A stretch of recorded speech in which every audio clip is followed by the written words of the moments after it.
Hello, it's Anita again from the Egocast channel, and today we're looking at, you know what today is? Fuck my whole, you know what? I had a script in my mind, pretty much written, and you know what I just did? I just fucking crumpled that shit and threw it out. You know what we're really talking about today? Character. That's what we're really talking about today. How do you judge a person's character by their actions? Like, what is the best way to do that? What do you look for? That's what we're looking at today. We're looking at character. Let's do it. Hey guys, this is going to be very different than my normal videos. Normally when I get home from VidCon, I just edit all the cool footage that I had and just make a very positive video. This video is not going to be as positive, but I really feel like I need to make it because there's some rumors floating around, and I've seen those rumors. I've seen a 4chan that are about it today, and I want to make sure that I get out ahead of those rumors and make sure that I control this message before you hear about it from somebody else. Lesson 1. That's amazingly admirable. If you're involved in a rumor and you have pertinent information, if it's on this level, I mean, even if it's not on this level, even if it's just like in a circle, group of friends type of a thing, I think it's kind of incumbent upon you to make the record at the very least straight. You know what I mean? To give, at the very least, your point of view. That's extremely admirable. That's good character. Like, I don't know this guy. I made the other video where I was talking about the panel that he was on with Anita, and I said that I didn't know who he was, but I thought he had very good points. And somebody sent me a link to his channel, and I watched the Draw My Life video. I thought it was very sad. And I watched the video that he did talking about the Dark Tower movie trailer, and I thought that was very cool. I liked the video. But I haven't really got a chance to like watch a lot of his material. I looked through like thumbnails and titles, and I didn't see anything particularly like fire starting. You know what I mean? Like, it mostly seems like video game reviews and movie reviews and just kind of talking type stuff. And so I don't really know. I mean, this guy could be a reformed piece of shit. I have no idea, but if he got reformed and used to be a giant piece of shit, they did an amazing job with him. If this doesn't come across like one of my normal videos, it's because I'm very, very anxious. I'm very anxious after what happened. I've been anxious about what happened 3 months before it happened. I've been anxious ever since. So this is going to be a very hard video to make, but I do think it's important. I've gone to VidCon for 4 years in a row, and I've done panels and signings, and I've met a bunch of different people, and it's one of the best experiences of my life. This year's VidCon was a little bit different because I went into it very, very nervous. I was a little bit of social anxiety, and that social anxiety got worse because some altercations were happening between the crowds and security, so that made me very nervous. But what made me more nervous is one of my panels ending cyberbullying and then one of my fellow panelists. I always do one of these cyberbullying panels each time if they ask me because I think I have some really good stories. You know, I don't get upset about the jokes. I don't get upset about the memes. I don't get upset about the critical comments or critical videos people make about me. What I do get upset about and what I do consider to be cyberbullying is things like death threats or getting doxxed or having your information leaked or getting your stuff hacked and deleted like happened to me at VidCon last year, or, you know, the time people sent a box of shit to my front door, or even the time where someone legitimately tried to hire an assassin on the Tor network to assassinate me. What the fuck has this guy done?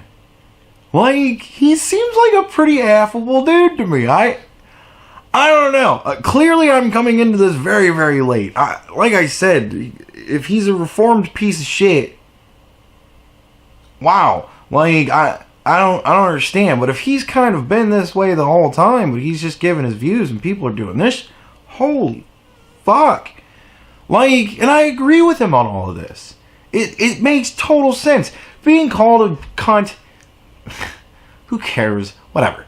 You know, being disagreed with. That's wonderful, in my opinion. That's what I want. If you disagree with me, please tell me about it. But to send somebody death threats, you know, that's not cool.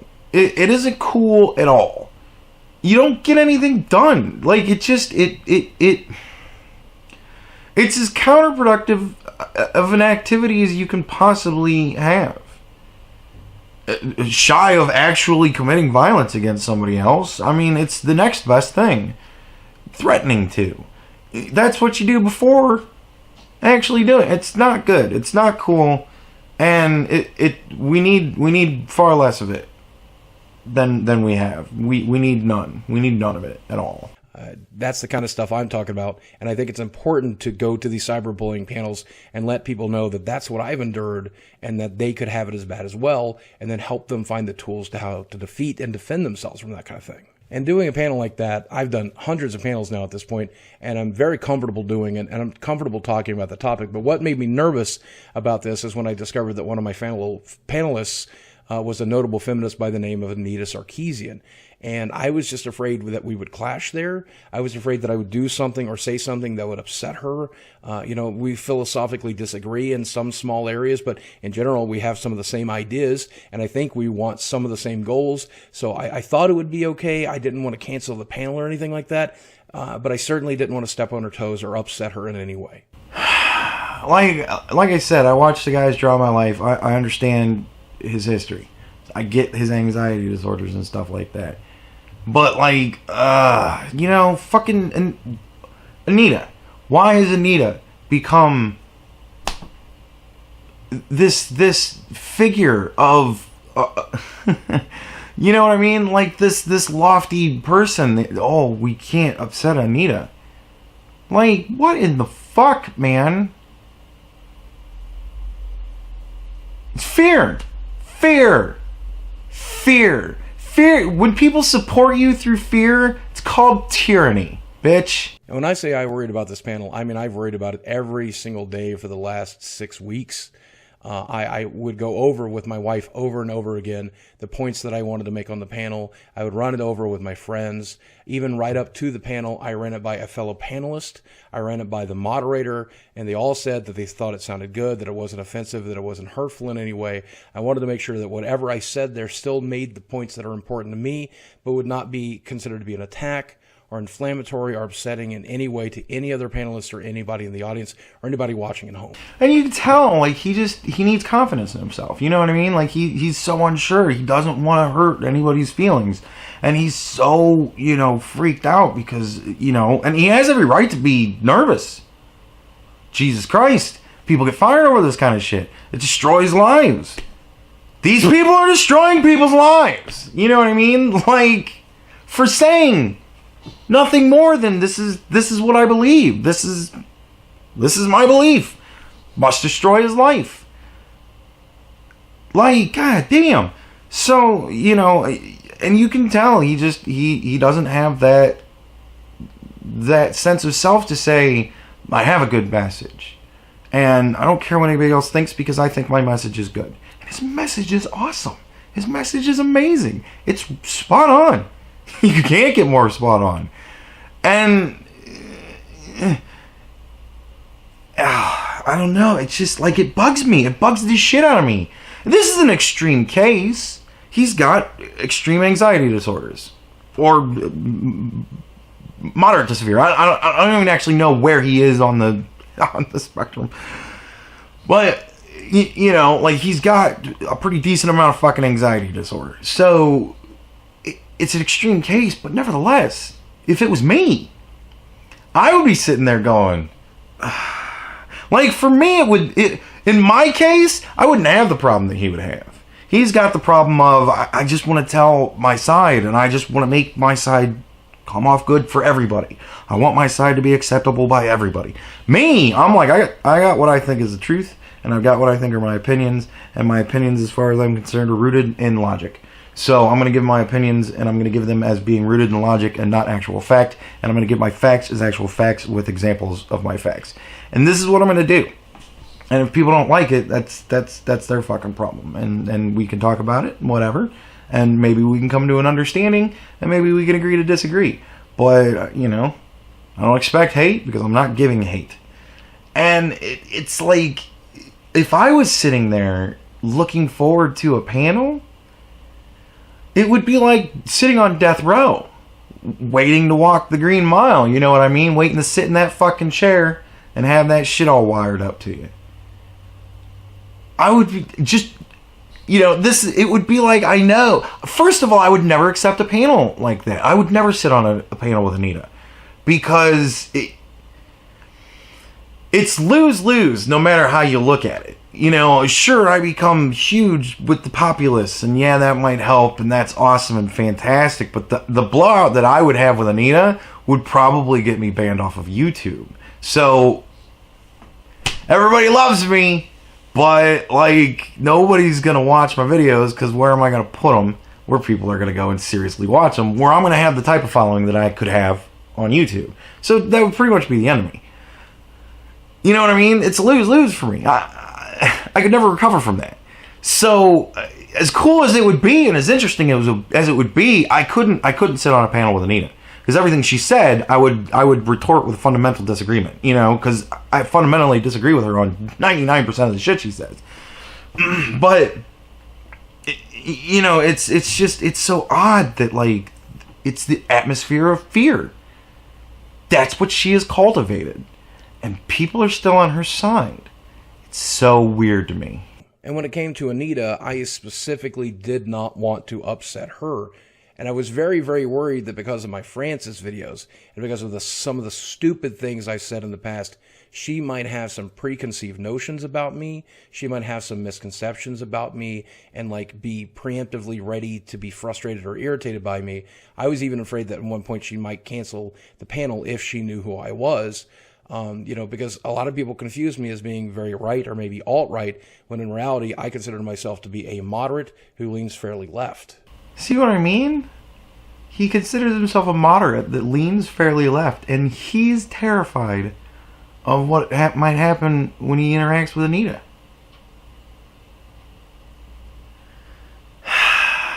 Like, when you're at that point, who can you really talk to? You know what I mean? Like, god damn. When you're so far left that moderates that lean left can't have nightmares about what the interaction with you is going to be. God damn it. And unfortunately, on the first day of VidCon, something happened that made my anxiety go almost completely out of control. During Anita's first panel called Women on Gaming, that panel went very, very wrong, with some people attacking them during the Q&A section. And even during that panel, some people who were sitting right near the front are people she considers to be detractors of hers. And she became so nervous and felt so attacked that she actually called one of those detractors names right to their face. I'm sure you've heard about this controversy. All right. Now, I think I'm sure a lot of you were screaming your fucking heads off at the screen right there. But, let's think. He wasn't there. That wasn't the panel that he was on. That was the Women Are Victims panel. He was on the Bullies Are Assholes panel, right? So, he wasn't there. I don't think he was in the crowd. I'm pretty sure he was probably doing something far more interesting to him than that. So, you know, I don't think he was there. I might be wrong, but I don't think he was there. It certainly doesn't sound like he was there. And if he was there, and he's still saying this,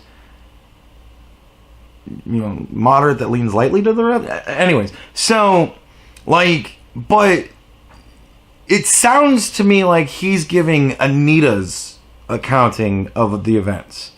And I have something that comes up later on that backs that up, and we'll get to it then. But I think he's telling us what Anita's side is, because that's the only side of it that he even knows. And because of that, I began to be very afraid that if she disagreed with me, she might do the same during our panel, making me feel very uncomfortable and making the audience feel very uncomfortable. And that's definitely not something I could handle. Oh my God, could you imagine that?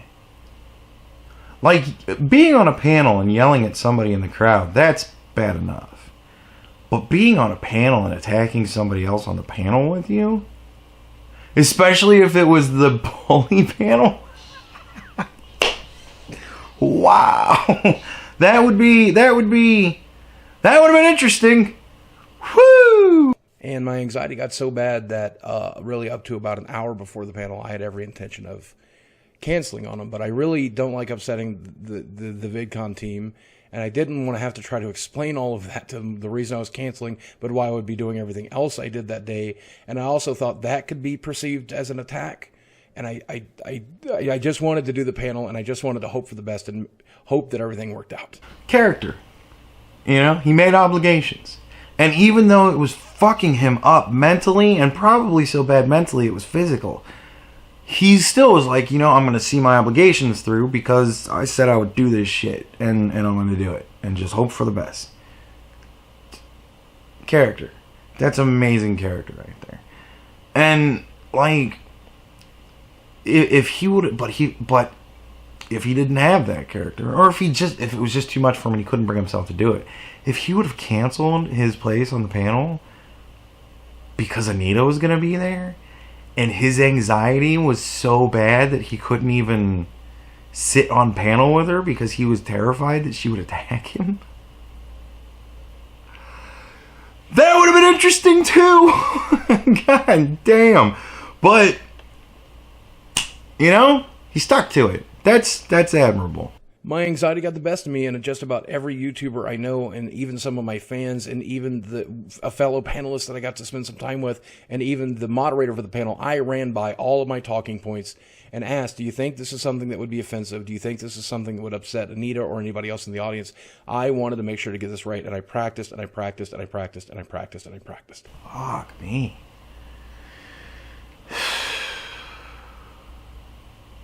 I don't know. I can't really see much fault in his points. So, man, that's a lot of fucking, well, you know, that's cool. You know, he wanted to get his fucking shit down pat. You can't fault him for that, you know? Like, dot your I's and cross your T's, man, and put the little curly things on the Q's and all that shit. When I got to the green room for the panel, Anita was there, and I finally worked up the courage to introduce myself and let her know that I do like her Feminist Frequency series, that I find it challenging, and I like to have my misconceptions challenged, and that while I didn't always agree with her, I appreciated her making it, and tried to let her know that she was safe around me and everything was going to be fine. I tried to be friendly, and, you know, she was fairly friendly back, though very reserved, which is understandable because she was having a pretty shit weekend. And I personally think the panel went very well. You know, I got to make all of the major points that I wanted to make. I felt like every other panelist did too. I was very careful not to bogart the time. I was trying to be very careful to not interrupt anybody else, though I would offer a follow-up once they were done speaking. I made some of my major points, which was telling the stories of the things that I've endured, how I've learned to deal with it, about how other YouTubers I've spoken to have endured it as well, and how they choose to deal with it, and the tools that are available there for you. And I think Anita got to make most of her points as well throughout most of the panel. I think everybody got a chance to speak and say how they felt and what they thought was best. And I gotta agree. I mean, I didn't watch the whole panel, but what I saw maybe a quarter of it, and it seemed pretty. You know, I saw everybody talk at least once. You know what I mean? So it seemed fairly fair. It seemed like everybody was getting across their ultimate point, you know? So, you know, I kind of quit watching it because I figured everything was going to be, you know, anecdotal from that point on or, you know, whatever. And I wasn't including the whole thing in my video. But, yeah, it seemed fairly fair to me. I didn't hear any hubbub about how the panel itself was somehow fucked. So I'm seeing the same thing that he's seeing. I think the only thing that could closely represent an attack on Anita is when she said that she hoped that everybody left the panel angry and bitter and ready to fight. I countered by saying that I personally don't feel those things, and I personally don't choose to do that. And I try to foster a community that's not angry and doesn't fight. I try to foster a community that celebrates beautiful things instead. But I looked directly at her as I said it when I was done, and she seemed comfortable and fine with that answer. Now, see, now we can finally start comparing character. You know, I hope everybody leaves here angry and wanting to fight. Man, like, that's how you fight the bullies. Fight them. Get angry, fight those motherfuckers. Like, I don't know. I like his message better. I like to think that I kind of preach that too. You know, don't look at the hatefulness in the world. Try to look at the good. Try to find some good somewhere. But yeah, get angry and fight. It's just bothersome. Before you knew it, the panel was over, and the moderator said we had about 5 minutes if anybody had any closing statements. So I made a closing statement that it took about a minute to say, and I said that I wanted to remind everybody in the audience that I am a person of privilege as a white cis male, and then I went over the types of attacks that have happened to me again with the assassins and the boxes of feces and all of that kind of stuff, and then just try to remind the audience that if whoever you are, if it can happen to me, it can happen to you, and then try to remind everybody that this isn't a matter of identity politics. This is a human rights issue. That I think these types of attacks are human rights violations, and that we should all consider that so that we can be unified against them. See, man, that's an amazing point. What are our basic inalienable human rights? Life, liberty, and the pursuit of happiness. And when you threaten somebody's life, you stifle their liberty, which affects their ability to pursue happiness. You really are breaking pretty much all of the three basic inalienable rights. That's an amazing fucking point. I'm glad that he took the time to make that point. That's an amazing fucking point. A couple of more panelists had their closing arguments, and then we left the stage, and I'm shaking, very, very nervous, but I felt like it went well. And when I get off of the stage at the bottom of the panels, there's Anita, and she seemed to be very, very upset. And I don't remember exactly what she said. I'm paraphrasing here, but she said in a very upset that I think it was very fucking uncool that you said what you said there at the end, knowing that no one else would have enough time to respond. And that sounds exactly like something Anita would say. You know what I mean? I think it's very unfucking cool. Like, that sounds like exactly like uncool. That's actually almost like her lingo. You know what I mean? Like, that event seems to be seared in this man's mind. Like, oh my god. But again, character. Like, she could have said that right after his. She could have said, I wish you would have brought this up earlier. I think these are very deep issues, and I wish you would have brought this up earlier, because I think this could be a panel in and of itself. I think it'd be cool if you made a video in the future expounding. If like I might actually do that. I might tell you right now, I'm making a video about it to expound on my thoughts on what you just said right there. Is that there's so many different ways that could be handled, but no, let it fucking simmer and boil up in you, and then right when the dude comes off the fucking stage, it's very fucking uncool. Character, like that's take the person out of it. Just look at the action.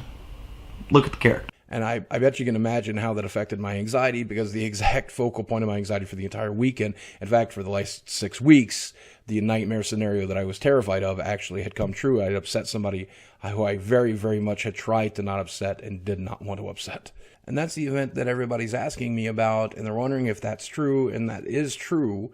But that's not the only thing that happened. There's a little bit more to the story that I think it's important that you hear, and that's why I'm making this video. Once Anita had realized how nervous I was, she actually took a step back and quickly composed herself, and I asked her for an opportunity to explain myself and explain my point of view, which she was more than glad to do. She invited me back to the green room, where we sat and talked for about 15 minutes.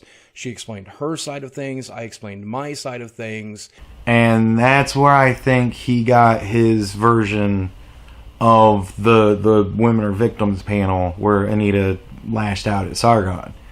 You know what I mean? Like, that sounds, thinking back, having both of those pieces of information now, knowing that they talked for 15 minutes and she gave her side of events to him, I think that's why he's relaying his side of those events pretty much as her side of events. So I don't know if that's actually what's happening. He might have seen the whole thing. He might know exactly what happens and still have that as his way of viewing it. I don't know. He doesn't really say. He just kind of describes what things happen. But if he wasn't there and didn't see it, he doesn't really know. But that is, I think, why he has that overview if he hasn't seen it. Like I said, though, if he's seen it and that's still his opinion, then I just kind of have a problem with the way he views it. But that's a whole nother issue. And while I don't think she agreed with me at the end, she was very willing to listen. And her case was pretty simple. She felt that she didn't get a chance to respond, and that she wasn't going to have enough time to respond, and that the thing that I said was very, very heavily weighted. and that she wanted to make sure that I knew that some people actually use that exact same argument to separate people rather than unify them, and that she did not feel it was a message of unity, and she was actually afraid that I was doing that on purpose, to try to take away from some of the things that she'd said during the panel.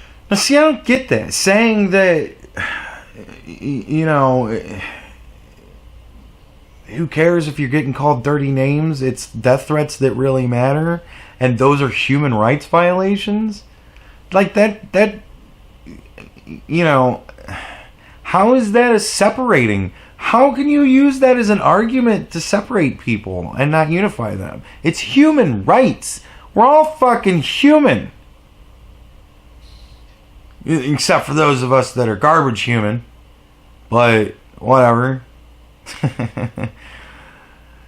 You know what I mean? Like, she's just crazy. She's so crazy sounding. Like, that's so crazy sounding to me. I don't know, because what it is, people that she doesn't like use those arguments. That these aren't racial issues, these are human rights issues. And these aren't women's issues, these are human rights issues. That's okay, that's where it's a separating thing, because people she doesn't like say that. So when you can't understand it and it finally dawns on you, God, it's that much more angering because it's so crazy. Whatever. The only thing that she said to me that upset me at all as we talked to her past that point was she said that, even though I'm a white cis male, because of my size and my obesity, that's probably why I get a lot of that hate. And I should not phrase this kind of thing as a white cis male. I should phrase it as an obese person. And that's why I get the hate. And I don't necessarily agree, because I would think that me being a white cis male is way more important than me being morbidly obese. Because obviously I'm supposed to come from a place of privilege, so that privilege should certainly be able to overcome me just being fat. Well, there's the fundamental hole in the whole privilege and oppression fucking scale. He's oppressed because he's a fat guy, but he's privileged because he's a white guy and he's a cis guy and he's a guy. So you'd think that three privileges would outweigh the one oppression. But no, Anita's here to tell you how to do it right. No. It's because you're fat. So you got to tell people, look at me, I'm fat. See, that way you get all of the sympathy. You pass up all of the virtue signaling of, I understand I'm a white cis male, and that sucks for me because that means I'm so privileged, but I'm a fat dude, So you got to make it all about what it is that's keeping you down, dude. That's what she's telling you. Don't address the things that you have. Talk about all the things you're missing. Talk about all the horrible things that have happened to you because of what you... It's just a toxic fucking... Be a victim. Don't be a person that, just... Be a victim! And she was surprisingly willing to listen to my point of view, and while I don't think she agreed with most of the things I said, she was willing to listen to my stories and listen to the things that have happened to me in the past and to hear my point of view, and she never attacked me further past that point. She didn't have another derogatory thing to say. We actually just sat and debated for 15 minutes and shared each other's point of view, and I thought that was really actually kind of nice. Now see, character. And point Slytherin. Fucking go Anita. Say what you will. She came off shitty, but she was willing to sit down and talk to the man. And she was willing to listen to what he had to say, which I'm sure didn't change. And she was willing to discuss it. And that's cool as fuck. You gotta admit that's cool. You gotta give him the point. You gotta give her the point. You can't not. Because, it baby steps. It takes, one big fat guy to get in your heart, and then you just wind up jolly like them. I don't know what it is. Big people are wonderful in their own way, but that's cool. She made a step. You just hope that sort of thing continues, and maybe it gets bigger and bigger And then her and Lacey Green are talking to Sargon on a stream one day, yucking it up. Who knows? And then after we talked for a little while, she let me know that she had other things to do, and I had other things to do too. I had a creator keynote speech in front of 1,000 people like 20 minutes after our conversation. And I politely asked her for her selfie because I had planned to do that from the beginning anyway. And she politely declined because she said, I don't really know where you stand on these types of things. And I just don't know if I could trust you not to use that against me. And I think that's very fair. Yeah, I mean, that's fair. She doesn't have to take a picture with you. Fuck that, But how would somebody use that again? I mean, if I had a picture, I saw the picture of Andy Orski and Francesca, and I thought that was pretty funny. But I don't, how could he use that against her? You know what I mean? I saw the picture of Sargon and Lacey giving a big old hug, and I was like, that's cool. But how would this dude, like, how would anybody, even if Sargon had a picture of him with Anita, if he ran up and took one real quick, how do you use that against her? Here's me and Anita. Ha! Fucking took a picture. She was there. Like, you can't say, she's totally on my side. Here's a picture of the two of us together. That doesn't really make sense. Like, that's a dumb fuck up. But, there you go. Okay. Again, I understand now. Dumb fuck argument. Whatever. And that's pretty much it. That's all that happened. So these rumors, that I got attacked at VidCon, similar to the way Sargon of Akkad did, is, I think, very much blown out of proportion.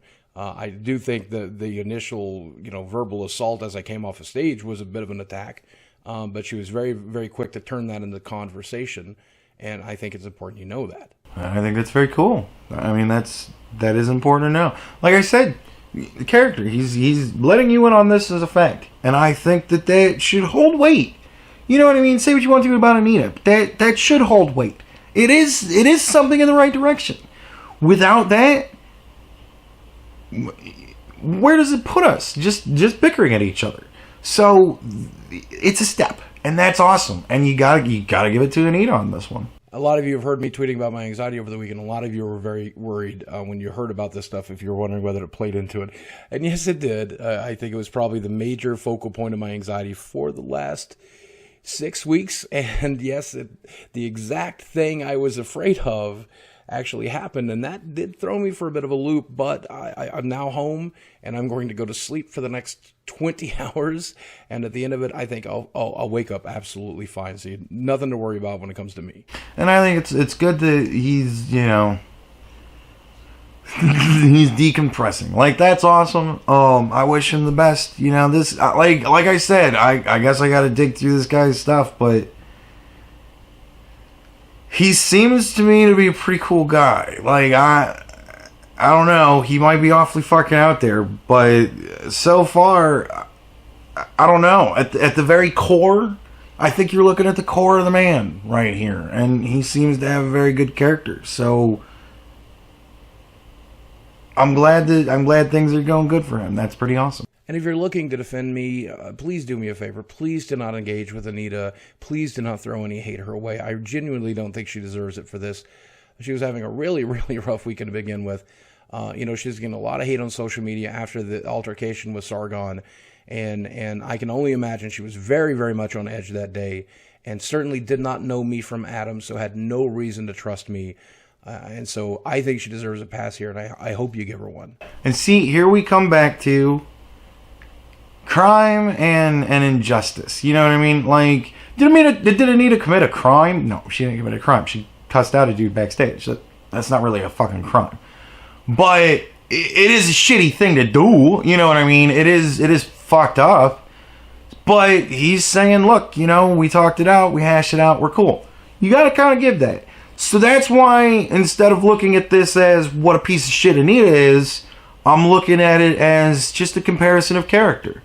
And did Anita do a shitty thing in this situation? Yes. But did she, make an effort? Yeah. And that's cool. That's, you gotta give her points in this too. She started off shitty, fine.